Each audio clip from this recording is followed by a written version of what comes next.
Manny, what you got going on in the background back there, brother? What's going on, everybody? So we're here. Finally got a good game to talk about from Miami. The Heat beat the Thunder 118-90. I'm here with my guy Ricky J. Mark. So Ricky, we're just gonna jump right into it. There was a lot of good to be seen from this game. It shut a lot of people like me up for a little while, but just a little. Yeah, just a little bit. But yeah, so just tell me what was your biggest takeaways from today's game. So I feel like I've been talking about this in the last few times I've been on with you guys. I think the most important thing that Miami needs, given the personnel, is a balanced effort from everybody. That doesn't necessarily mean that one player has to fill the stat sheet completely. For example, Tyler Herro shot 3 for 9, 1 for 5 from 3, and had only 7 points. And yet everybody, the starters, everybody else had double figure scoring. And yet we won by about, I want to say 28, if my math is correct. Yeah, just about, right? So, just about everyone was able to touch a little bit on the, they were able to get on the scoreboard. Everybody got a piece of the action. We all contributed, and ultimately it helped. We took advantage of a relatively inexperienced team, and we jumped on them after the first quarter. We had a 37-point second quarter, and we didn't look back from there. And so, it's happy. We have reason to be happy about that. Yeah, so I'm glad that you brought up the point about the OKC being inexperienced. While it is nice to be happy about this win, we want to make sure that we keep it in context. We were playing against, one of the teams that's not in the top tier, but still a good win nonetheless. The contributions that you were talking about getting from everybody. One of the biggest contributions that we got tonight was from KO taking over that starting 4 spot. In your opinion, is that his spot to lose now? I believe it or not, I'll actually say no, because it wouldn't shock me if we had a different lineup against Boston. Right now, I think we're still tinkering. I think this was the right lineup for the team that we were facing. KO is, I guess, what we could call a savvy veteran, and that is what you need against a team like OKC. KO has proven himself time and again. I remember when the Heat signed him a few years back, I remember saying that he was the steal of that offseason because of how well he performed and how well he meshed with everybody. But I would say, no, not just yet. If he puts together a few more performances like this, then I think we can say it's his spot to lose, but not just yet. So I tend to disagree with you in regards to that. I think KO, like in a position where we have gotten absolutely no production, and we want to thank Jonathan Romlicon for joining us. In a position where we've gotten no production, KO came and gave us one of the best games of the season from anybody on the line. Yeah, absolutely. So I think at this point, KO has he has the most experience playing next to Bam, and therefore that combination has always worked really well. And I think at this point, if we're going to get production, I don't care if I'm not expecting KO to do what he did tonight. He's always been a relatively inconsistent player in terms of some nights he'll give you games like this, other nights he gives you nothing. But I mean, at least we got some production out of that spot tonight, and I think that's all that you can ask for at this particular juncture in the season. Jonathan, what stuck out to you? So what stuck out to you tonight about KO's game? Yeah, I think what really stuck out was the third quarter when he I think we were up 2, they cut the lead down to 2, and then KO rattled off like 3 straight threes, a couple of possessions in a row. So I think that was really what stuck out for me for KO. He was just really stretching the floor. He was doing a good job moving the ball. He was playing like what we saw when Bam and KO played that first season, that chemistry they had together. So it was really nice to see that. And of course, when his shot's on, his shot's on, and when his shot's off, his shot's off. So we had a lucky night where he had his shot on. And I think we haven't really talked about KO as being that starting power forward next to Bam. But I think with the comfort level to have, he's a veteran leader. He's in the final year of his deal. We also want to boost his trade value if we plan on moving him. He's the guy that we could put next to Bam, play 25 to 32 minutes a game. And if you get him stretching the floor, Bam is able to do even more with K out there. See, Ricky, that's 2 against 1, brother. You look like you're wrong on this one. Look, you know what it is? I don't mind it, because here's the thing. What this team has taught me in the last few years, it's not so much who starts, but who finishes. And I could definitely, if you ask me, for example, is KO going to start getting more minutes down the stretch? Sure.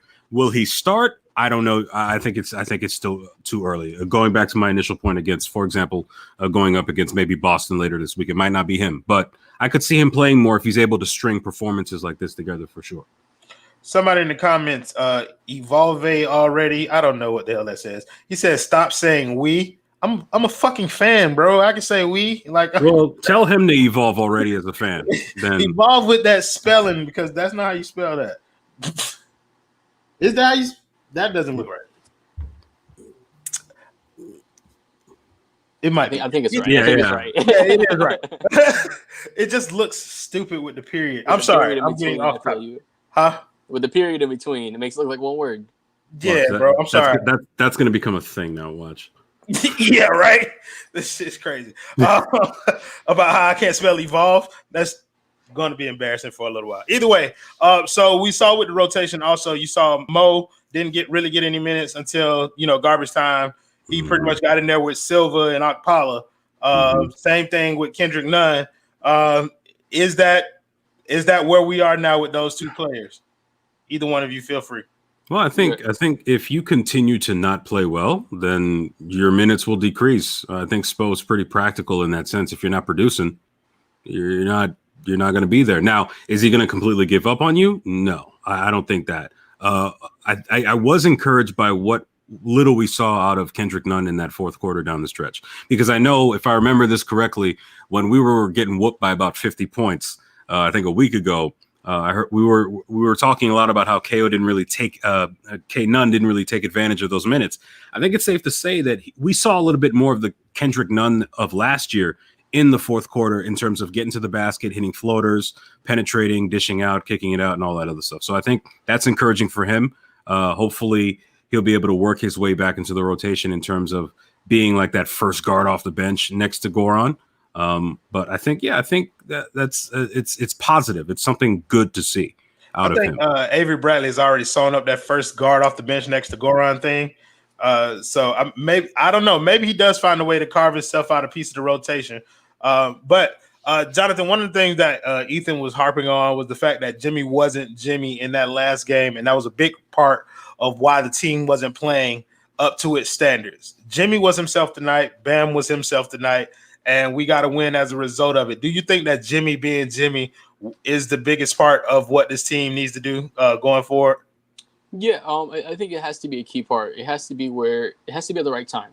There was time in this game where it seemed like the tide was changing and the momentum was shifting towards OKC, and Jimmy decided to do it himself, and he would either draw a foul or set somebody up. So I think it's really important that we don't over-rely on Jimmy with the amount of facilitators, the amount of scorers, just how positionless we play on this team. But I think when it comes down to those tide-shifting moments in the game where you see OKC dwindle that lead down from 12 to 6, and then it can become a one-possession game within another possession or two, that's when Jimmy really has to take over and has to be the aggressor in the game. So I think we have to see Jimmy be Jimmy at the right times and not be passive at those times where we need him to be aggressive. Yeah, I agree. I think it's important that we want our players, whether it be Herro or some of the other guys, we want them to grow. We want them to be able to play and feel confident even when Jimmy is not on the floor or hurt. I think one of the reasons why, and this is just me theorizing here, that Herro and some of the other guys struggled in Jimmy's absence was that in many ways he provides a calming effect or a calming influence on the floor. He is in many ways the vocal leader for a lot of the guys out there.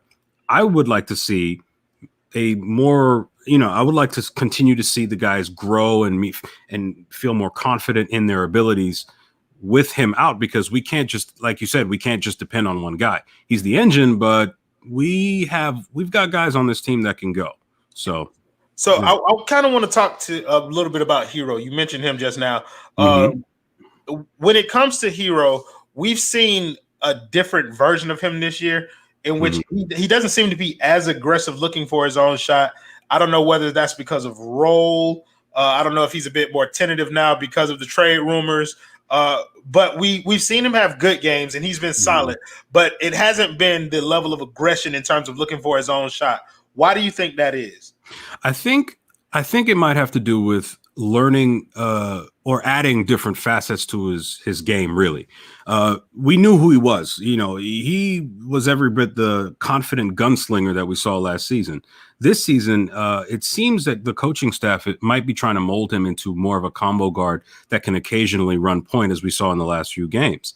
I think as he figures out and learns more and more how to play within himself, when to distribute, when to be more of a facilitator, and when to be that went to be that gunslinger that has made him so well known around the league, I think we'll see him settle down a little bit more because, again, this is only his second year, and I'm just hopeful that he doesn't experience the kind of sophomore slump that a lot of players endure when they come into the league because teams are now queuing up for him. They're cluing in on him now, and he's trying to evolve his game at the same time.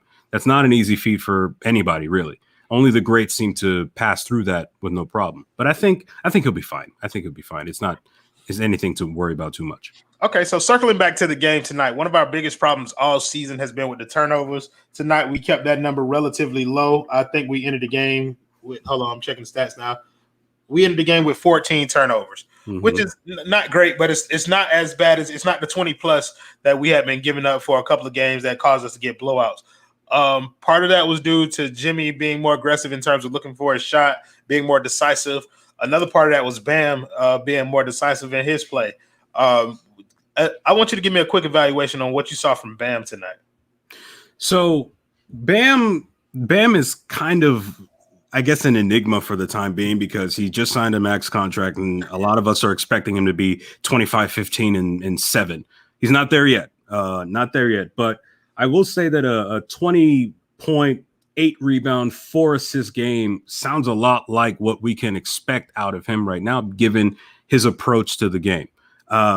He gave me a lot of what I expected to see. He was pretty efficient from the field. He shot 10 times. We want him to shoot more, of course, given his talent. But for the time being, he did. It really seemed like he played within himself, within the offense, in a way that really made the team go. And with Jimmy back, it made Bam's job a lot easier. He didn't have to necessarily carry the same kind of load that he might have had to in the last few games. So I want to talk about somebody who makes everybody's job easier, and that's Duncan Robinson. Somebody mentioned it in the comments. Alex Dixon, he said Duncan unlocks everything. If he's hitting, the Heat can blow people out every night. It wasn't even so much that Duncan was hitting. I think Duncan shot like 4 of 10 from the three-point line, 4 of 11 from the field. But I think this is another thing that's come up on the 5 on the Floor podcast relatively frequently. It's not whether or not Duncan is making or missing shots. It's about how many shots he's taking. So Jonathan, I want you to talk something about Duncan's game tonight. Even though he didn't shoot particularly well, he played well on defense, showed some other things. What did you see from Duncan? Yeah, I mean, even though Duncan Robinson isn't the name of like Bradley Beal or James Harden, he has that type of gravity, and that's the type of defense that teams are willing to scheme against him right now. So like you're saying, it's how many shots he's putting up, because how many shots he's putting up is contingent on how well we're moving the ball and how good we're setting screens and how good we're doing things off the ball. So if we're able to get Duncan those shots and make sure that he's able to take 10 a game, that makes sure that we're unlocking other things. If he's not taking a lot of shots a game, everything's clogged up and we're not moving the ball well, we're not setting good screens, and we're not doing the right things off the ball. So that, like you said, it's important really just to get him having those shots. And once he takes those or just shoots them, even if he misses them or not, that's going to unlock everything else for the offensive end because it's going to make opponents wary of him taking that shot. So I want to stick with Duncan just a little bit because if you look at his stat line, like I said this on Twitter, and it's Duncan Robinson's game is growing in subtle ways that may not be appreciated by the casual basketball eye. So tonight I saw Duncan Robinson taking people off the dribble when they closed out too hard on him. And as a result, he got a few easy assists. He ended the game with 3 assists like you see on the screen. Ricky, could you talk something to how Duncan's game evolving can only help us moving forward? Absolutely. So basically, if you're able to if defenses think they're doing a good job by running Duncan off the 3-point line, he's going to slash to the basket and basically either score or get the ball moving, forcing the defense essentially to scramble. If the defense is on its heels, that puts the offense in position to really exploit holes that they might exploit in pretty much the way everything's set up. So if Duncan is able to add more dimensions to his game, that just creates more and more scoring threats for this team. If he's able to do that, that's more opportunities for him to score. That's more opportunities for other players to get involved and capitalize off of players closing in on Duncan. And I mean, ultimately, Spo loves a team that is versatile or positionless, as we like to call it for so many years. If we are able to play a positionless type of game or a type of offense, then that just makes us lethal for just about any team that has the audacity to come to Miami and play us. That's facts. I want to get to this comment about Bam. Said Bam made it look easy, so easy tonight. This game could be the jumping block for him now. He has some confidence in his shot, and that could be the key to him breaking out to the averaging 23 points per game. I agree. I think Bam has been more assertive with that jump shot all year. I think that's been a given. Like, he's taking it more. He's looking for it more. Yeah, he has pockets of time where he's not as aggressive as, some fans think he should be. But I think Bam's game has been relatively consistent, if not the most consistent in terms of what we're looking for, production from the team so far. Goran was that guy, but if memory serves, Goran took like kind of a step back tonight. He was a little more passive, but he didn't need to be as aggressive.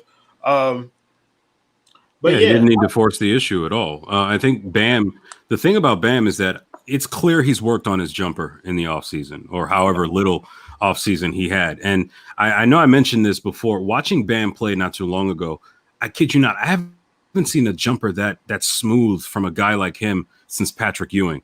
And I know this might be a hyperbole, but when you consider the fact that Patrick Ewing had a jumper that was better than many forwards and some guards throughout his heyday, I urge all of our viewers to go back and look at Patrick Ewing in his prime. This is an oft-forgotten center in NBA history. The man had game. If Bam's able to continue to splash down jumpers like this, like I said before regarding Duncan Robinson, it adds another threat to the offense. And if Bam is able to do that, it allows him to preserve his energy.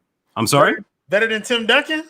Oh, I don't know. I wouldn't blaspheme like that. But what I'm saying. Tim Duncan was technically. The reason I'm saying this is because Tim Duncan was known more for bank shots. Yeah. Patrick Ewing was wet in terms of splashing down jumpers. That was something to see, definitely. Bosh? And Bam's jumper. Well, Bosh was a power forward. Bosh was a power forward that moved to center. Kevin Garnett had a great jumper, but in terms of that kind of pure sweet, just like he shoots it, it splashes down. How often do you see a Bam jumper hit the rim? Yeah, don't touch that. He has a good arc on that shot. That's a Patrick Ewing jumper. I'm telling you, for our viewers, especially one of our viewers back in the UK. Hope you're doing all right over there. When you wake up in a couple hours, look up Patrick Ewing. Okay. It's amazing. I will defer to you in that regard because we do kind of consider you the 5 reasons like historian when it comes to the game. Yeah, that's all Ethan. I have to go back and I have to look because there's some pretty sweet jumpers for big men. Centers though. Yeah. Okay. So we're gonna look specifically at centers. Okay. Well, when we come back, I'll have another. Yeah, no worries. So I want to get back to Spo and these rotations. So essentially, Spo had what it was a 9-man rotation. He had the starting 5. And then off the bench, he played Precious, Goran, Avery Bradley, and Andre Iguodala for most of the game. And those are the 9 that he trotted out there. John, do you think that was the best thing? I've never seen Patrick play. I've never seen Patrick Ewing play. I'm probably the same age, if not older than Ricky. I did see Patrick play. See, this is why you guys need to know the name Manny Chain. This is our producer, man. Listen, man. Grade A producer, Manny, 2021.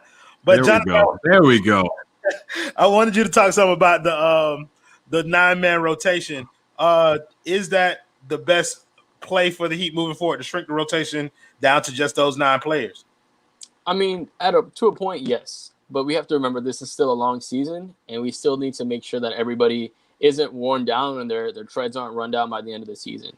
So, yeah, some games we have to make sure, like, coach needs to know that he's going to be able to we can come in, we can win this game, hands down. Like, we have to have those practice games where we know we can lock everything up and do what we want to do in the playoffs. But that being said, there has to be some games we'll probably see a little more Kendrick Nunn than we want to, probably see a little more Harkless than we want to. But at the end of the day, that's what's going to keep this team fresh when it comes playoff time. And that's what separates us from other teams, from other top-heavy teams that don't have the talent to go to the bench deep and play 11 or 12 guys. But on our team, we have a bunch of guys that can come in, that can fill the role, that can make something happen. And if they could provide something positive, we're just getting something bonus at the end of the day. Okay, so Yeah, we have frankly, the that's five a good reasons. Wait a second. I joined and he drops it in at the end of the day. Like, As soon as I was just about to introduce you, we got the 5 reasons general himself, Ethan J. Skolnick, joining the team. oh my god! I just got done with Alex. So, Ethan, I want Start to of the day. take one of the questions from the comments. It's a real hard ball, so I want you to take this one. What do we got? Can this team win 2 games in a row? Oh my god, they're playing Boston next. I don't know. We just finished the pod. I will say this. Pretty much everything they needed to do tonight, they did. Jimmy and Bam were aggressive. The shots went down. They played a garbage team, so this is what should happen.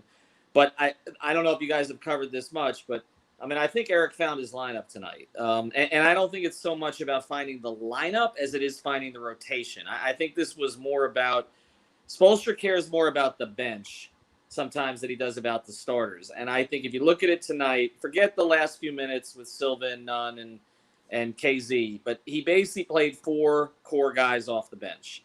And what I just talked about on 5 on the floor, and that'll be up shortly, is if you look at the 2012 through 2013 season, when the Heat took off that 27-game winning streak, it was when Spoelstra put Haslam in the starting lineup, but it wasn't about UD because UD wasn't the same player at that point. It was about getting that group of Allen, Anderson, Cole, and Battier out there every single game at the same time. Those 4 guys, he would bring him in with 3 minutes left in the first quarter. He'd leave either Dwayne or LeBron out there with him, rest the other for 3 minutes, then bring in the other to play with them for 3 more minutes to start the second quarter. And that bench group did that in the second half as well, and they got comfortable. And I think what this was really about tonight was you move Kelly out of that group, but you have Achua and Dragic who have chemistry, and you have Bradley and Iguodala who have natural chemistry as veterans and as defenders. That's going to be the bench group. So everybody who's saying KZ and Nunn and Leonard and Harkless, that's going to be the bench group. And now it's just a question of how long he can stay with Kelly in the starting lineup with Bam, because I do think that works. The 2 of them have worked well together in the past, but Eric never stays with it too long. Like, Kelly gets inconsistent and he yanks him. But I think for tonight, this was 6 starting lineup. This is the one that's going to stick for a little while. But I think it's as much about that core bench 4 as it is about Kelly Olynyk in the starting lineup. I think KZ is going to be the wild card who plays when they want to rest Iguodala.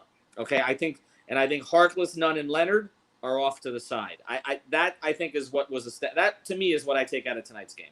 So I think you had one eye on the post-game stream while you were doing the pod, because we were just talking about that 9-man rotation.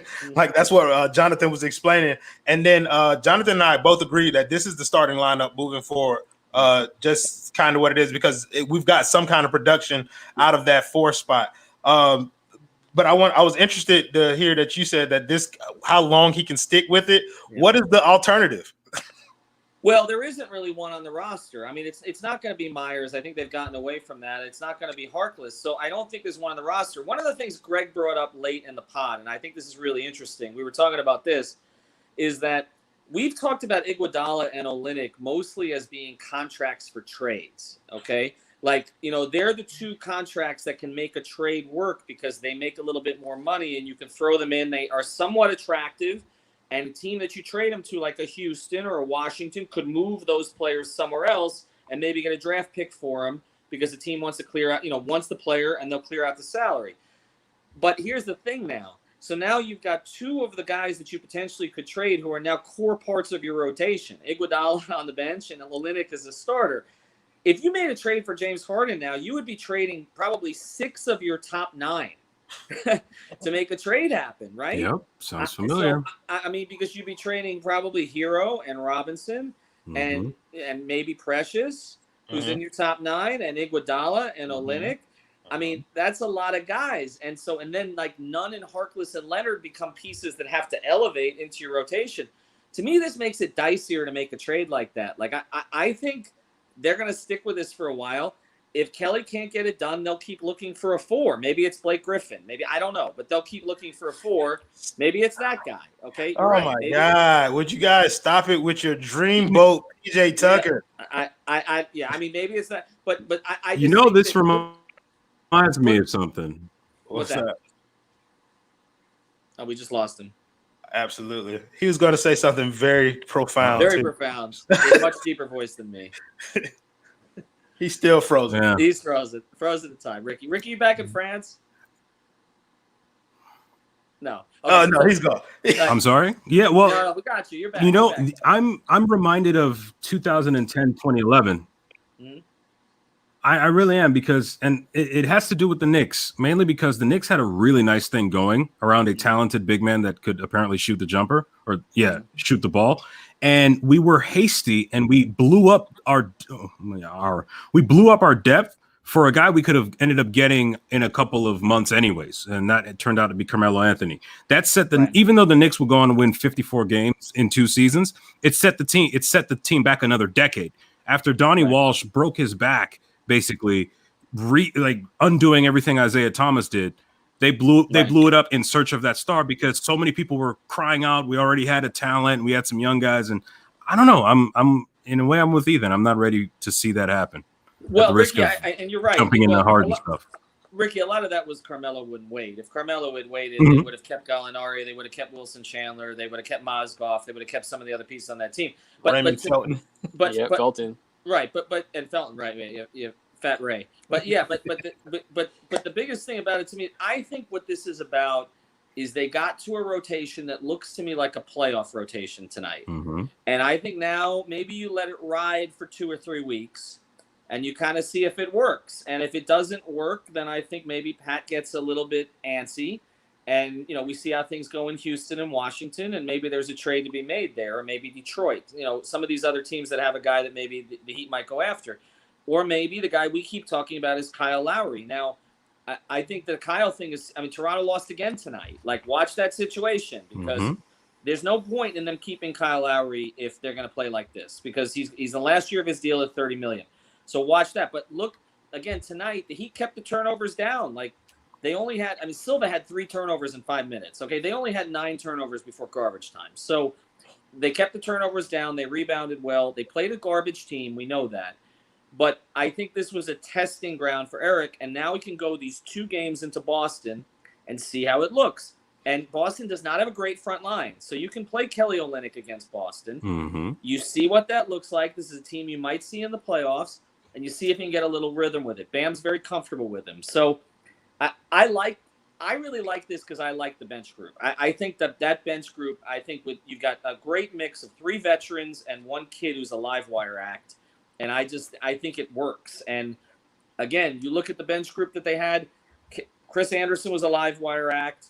They had a shooter in Allen, and Battier is kind of your Iguodala, right? Mm-hmm. And Norris Cole is not Dragic, but there was a point guard to at least run that second unit. It feels to me very much. And you can play Bam with that group. You could play Jimmy with that group. You could, so you can mix and match. You can play Duncan with that group, so you can mix and match the starters. Yeah. So okay. So you brought up Boston, Jonathan. I want to go to you on this. If we do in fact start KO during that game, who does he guard? Probably guard Tice or Thompson, depending whoever starts at center, because those guys really aren't. Tristan Thompson is a big guy, but he's not a post-heavy player where he's going to post you up and take you in the paint.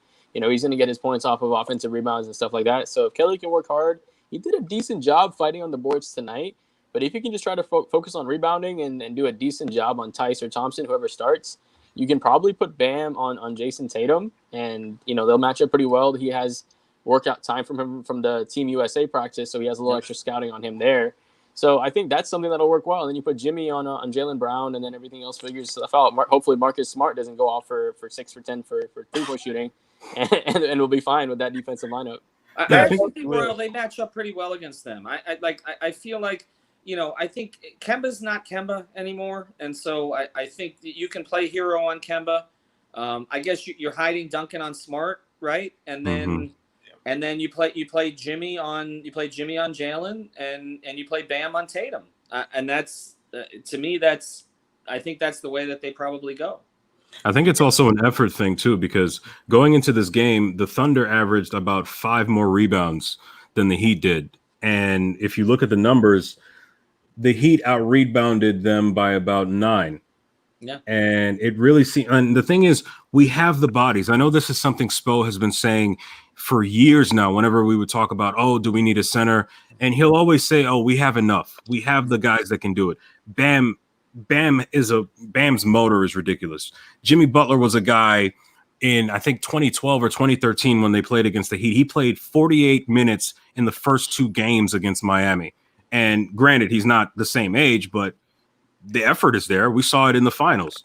Olynyk, he plays hard. Duncan Robinson, not the best defender, plays hard. Tyler Herro plays hard. We've got guys that play hard. And if they bring it to Boston, I can see us beating them again. I'm in my mind, I kind of default to a split, but it wouldn't completely shock me if we took both of them, assuming we play them twice. I think a split is fine. I said if you could get out of your first 10 at 5-5 while you're tinkering with the lineups, while Jimmy is getting himself into shape, the schedule gets a lot looser come February. Mm-hmm. I think 5-5 would be fine. And the other thing you mentioned about the rebounding, Tyler had 9 boards tonight. He had 15 2 games ago. So, one of the things you mentioned, Ricky, about effort. The big 3 teams got their rebounding from their wings. Okay, it was Dwayne and LeBron crashing.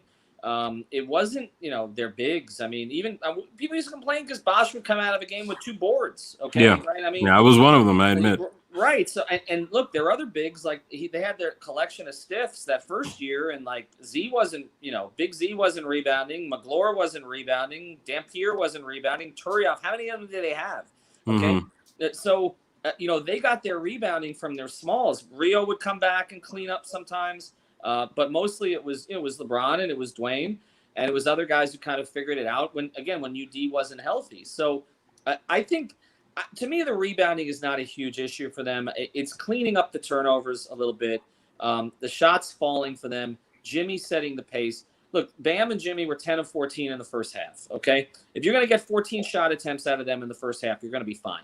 Okay, that's the way that I view it, because they're going to get the free throws in the second half. So be aggressive, get those shot attempts.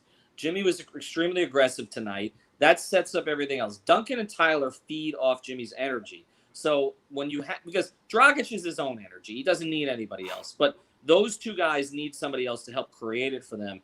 And I thought they got that. But the biggest thing to me tonight was Jimmy's aggression, but also that bench group looks sustainable to me. It looks like that's the group they want to play. Precious is a core part of everything they're doing. And for the KC fans, you're just going to have to wait until Iguodala needs a break.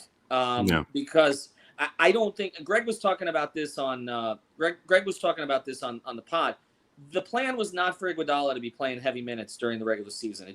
It was either you were going to move him or you were saving him for the playoffs. So I think KZ becomes the Iguodala replacement some nights, where it's like you go to the younger legs, he becomes the 9th guy, you let Iggy take a night off, okay? Like the back-to-backs, I think Iggy takes one of the 2 off, and I think you play KZ maybe against the younger teams, you play Iguodala against sort of the more veteran teams, and I think that you can ride with that. But everything with Spoelstra and covering him now for 13 years, you see the pieces fit. I kind of know how his brain works now, and I could see this coming, but I saw the bench thing coming, but I didn't necessarily see Olynyk coming. But you can see kind of how the pieces sort of come together, and I think he found it. And the final thing I'll say, and I'll see to you guys, Crotty and Eric Reed were talking a lot about lineups and rotations in the second half tonight. They never do that. So to me, that's a conversation that they've had with Spoelstra. Yep. And it was clear that this was a testing ground tonight. Yeah. Because for them to talk, Crotty couldn't stop talking about it. And that's not a place that they usually go. They don't usually like to talk lineups and rotations because it puts Eric on the other Eric on the spot, the one with the K. But tonight they did a lot of it. So that's why we did a pod on lineups, because that to me is what tonight was about. So here's a fun fact. And we've been talking a lot about Tyler Herro being the point guard of the, some people saying point guard of the future. Is he working out a point guard? Guess who led the team in assists tonight? Tyler Herro. Yeah, 8 assists tonight. He was looking at a triple double: 7 points, 8 assists, 9 rebounds. I don't know 3 for 9 from the field. He had a triple double. No, it got close. He got close. And Dragic had 7 assists. They had 34 assists on, I think, 46 field goals. That is first half of the year Miami Heat from last year. That is the ball movement. Again, they're playing a team that's not resisting, okay? But you just want to see it. Just want to see it. You saw it tonight. If we didn't see it, we would be talking about it. I don't think Tyler Herro has to be a point guard. Tyler Herro has to be the third ball handler in the starting lineup. That's basically what he has to be. And when everybody's like, you need another playmaker. Your freaking playmaker played 2.5 out of the first 5 games, okay? Like, their point guard is Jimmy Butler. Like, it's Bam, but it's really Jimmy, okay? And so to say, do I think they could use a Kyle Lowry to settle them down? Yes. If you can make the right trade for him, if Toronto's giving him away, sure. I think Philadelphia, Clutch is going to talk about this tomorrow, Adam, because Philly's in the picture for him too. But, like, and they've got Tobias Harris resurgent, and they're playing pretty damn well right now. Like, the pieces fit better. But I do think that having, again, Herro as your third ball handler is fine. That's fine. But he can't be your first or your second. And without Jimmy, that's what he was forced to be. And that's it's just not going to work. So. I think the Kyle Lowry thing is pretty interesting. We did talk a little bit about it on the Clutch Corner last week, where out of deference to Kyle Lowry, they would probably give him a preference as to where he wants to go. I would think. And so if he really wants to be in Miami, then if they're going to trade him, then he'll end up in Miami, and it will cost us little to nothing, which is why that's a great option to look at. Another option that you guys are talking about is somebody we played tonight, George Hill. Yes. George Hill is an amazing fit here as well as either a starter or a bench player, because in the same way that you guys are talking about Iggy needing some rest, I believe Goran's going to require that same level of treatment. Right now, the roster just can't it can't sustain Goran not playing 20-plus minutes a night. So, Jonathan, like, how do you see us shaking that out? If you had the choice between George Hill and Kyle Lowry, I already know it's an easy one. But if you had the choice. It's cost, though. Yeah, man. Cost is the most important thing there, because George Hill is cheaper. Kyle Lowry, obviously, is the better player. Which one would you go for right now? I mean, you'd have to still say Kyle Lowry just because he raises the ceiling on this team. He's a guy that can give you 20 points on many different nights. And on top of that, he'll facilitate if Bam and Jimmy's on the game. And if Jimmy has to take a break, Kyle Lowry is the perfect guy to replace him and fill in that role. And he's a natural leader as well. He's another guy that people can stick behind. He's another guy people can rally around on this team. He'll draw charges. He'll do all the little things. You might not like the flopping, which, I personally don't like when you watch Kyle Lowry. But other than that, he brings a lot of small dimensions on this team. He's kind of like an upgraded version of Shane Battier when we had Shane Battier on the team. He'll be that veteran leader that takes charges and then, of course, leads the team by playing the point guard position. Some quotes coming in here from Brady. I just want to go to this because it came across the screen. Jimmy Butler was on the Zoom call. Brady's on the call right now. So we know the team that we can become, that we will become. This team feeds off Jimmy. I think the point you make, Jonathan, about Lowry, it's about settling the team down, but also both Lowry and Hill are plus defenders. Lowry is a better defender. He's a great point. He's been one of the best point of attack defenders in the league for the last 10 years. George Hill's solid, though. He's a solid defender. Either of those guys are playable in playoff time, as you know. Hill would cost a lot less, though. Hill would cost basically unprotecting the OKC pick, maybe Kendrick Nunn if you can rehabilitate him a little bit, and filler. Like, I don't think it would cost a lot for George Hill. The thing with Lowry, you mentioned it, Royal, I do think they're going to give him the choice. I think Masai's going to let him choose. But one of the other teams in the picture is Philadelphia, and Kyle Lowry is a Villanova guy. And where he's from. You know what I mean? So now, does he want to play there is the question. I don't know. But he's a Philly guy, and if you're talking about him maybe having 2 or 3 years left and finishing his career in Philadelphia, he might be able to get them to re-sign him. He allows Ben to move off. And so, that makes it a lot easier for them. So, anyway, I'm going to go. You guys Royal, you guys hold it down. Right. We're going to have all 3 of you guys on the pod over the next 2 weeks. So, we're going to start to circulate in there a little bit. Follow Brady and follow Alex for the quotes. All righty. Thank you, Eden. So yeah, I know Ramachan, you mentioned Kyle Lowry's flopping, and if you can deal with KO ass flopping all over the place, then you can deal with Lowry flopping. Lowry's on that Marcus Smart level, man. That's Lowry is the flopping goat. He's the flopping goat. It's different in Miami because you see everywhere else in the league, he's a flopper. It's terrible, but within Heat culture, he's league leader in taking charges. All right, exactly. Let's be honest about it. He's replacement in that category. Yeah. But Ricky, I wanted to get to you. Do you take the cheaper option in George Hill, or do you take the better player in Kyle Lowry? All things considered. So I would have to ask first what we would have to give up in order to get Lowry, because there are certain players that they might actually ask back, not because they want to spite us, but in terms of salaries. Like, I'm just trying to figure out in terms of salaries what we would have to send over there. And the big salaries on this team, what, maybe Myers Leonard or something like that? Does he like Canada this time of year? I don't know. But I don't know. I wouldn't mind George Hill. George Hill would be a much cheaper option. This is true, but honestly, I would rather keep KO if I could. If I had to choose between the two bigs, okay. I would rather keep KO. He's a little bit quicker in terms of foot speed. But yeah, I would probably go with George Hill. He's a cheaper option. He probably won't force us to break up the team too much, and he plugs into quite a few of the things that we need out of a veteran point guard. And for the first time, I mean, honestly, we'd have a point guard besides Goran for the first time in nearly half a decade. So I'd probably take Hill. So if you guys want to go a little bit more in depth about Lowry, what it would take to give him up, I'm pretty sure me and Clutch will go more into that on the Clutch Corner tomorrow. Sure. Yeah. That's kind of what that show's for in the first place. So we're at about 40 minutes, so I'm going to wrap it up with this last question, and then we'll go around. Of course, on the situation, you guys know me. I would trade everybody's ass for Harden, even though he wasn't up. I would trade the whole team still after this game for James Harden. But I want to hear some predictions for next game. Do you guys expect to see the same lineup? What are you looking for? And who wins it? So, Ricky, we'll start with you. So I think Spo will probably stick with this lineup. He found a lineup that works.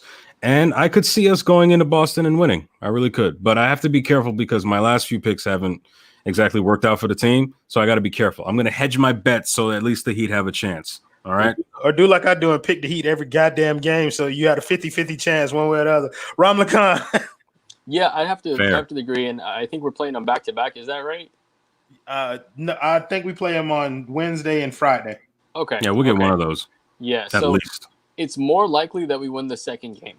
Because what Spo likes to do, he'll put Goran like 10. Hey, I'm not saying we're losing. I'm saying it's more likely. I never said we were going to lose. But that being said, we have Wednesday and Saturday, but they're not back to back. We play the Celtics on Wednesday, and then we play the Wizards on Saturday. Okay, yeah. So, yeah, I mean, I think we get this dub because, you know, with Bam guarding Jason Tatum's been on a tear to start the season. And I think a guy like Bam who has the length to guard him and the speed to guard him, it's going to be really fun to see. And if he goes off, you throw Jimmy on him. And then you can put Avery Bradley on Jaylen Brown. So we have a lot of defensive options. We're a team that's built to guard wings. We're not a team that's built to guard bigs. And we have a lot of wings on this team. Like we said, we have you can count Bam as a wing because he can guard the wing. You know, you have Andre Iguodala. You got Jimmy Butler. He's on the back of the bench, but you got KZ. Back of the bench, but you got Mo Harkless. And then in the guard spot, you got Avery Bradley as well. So we have a team that's really good at perimeter defense and making sure that we stay in front of our guys. So I think we could get this win, and this will be another game where Bam will have a good offensive game. He does a lot of work beautifully from the triple threat position now. That seems to be his really, focal point of his offensive game is working out that triple threat, jab stepping, seeing what the opponent is going to give him. I think we see another big Bam game, and I see us shooting really well in that game as well and getting that dub. I'm sorry. I'll let you go right quick, but I do like the point about him saying that this team is built to guard the perimeter, not guard the wings, as opposed to built to being able to guard bigs. I've never thought of it like that, but that does seem to be where our biggest struggle comes from is when we face a team with a whole lot of size. I mean, I've noticed the trend, but I just never thought about it in terms of how the team is built. Ricky, what were you going to say, bro? Yeah, well, I believe we did see that stat where Tatum dropped 40. Honestly, he can go off. He can do whatever he wants on offense. He can score 50. That's not where, at least in my opinion, that's not where Boston's going to win the game. I'm more worried about what Jaylen Brown does. Because in many ways, he's kind of like that Swiss Army knife for that team. Yeah, Kemba's not. I don't think Kemba even played tonight. Well, you already Kemba's not the same anymore. Like he didn't play. Done, and that's sad to say.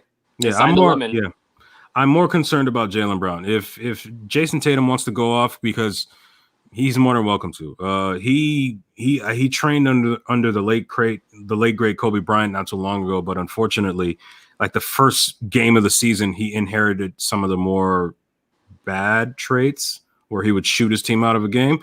Those shots went down for him this season, but tonight. But yeah, he can score 40 all he wants.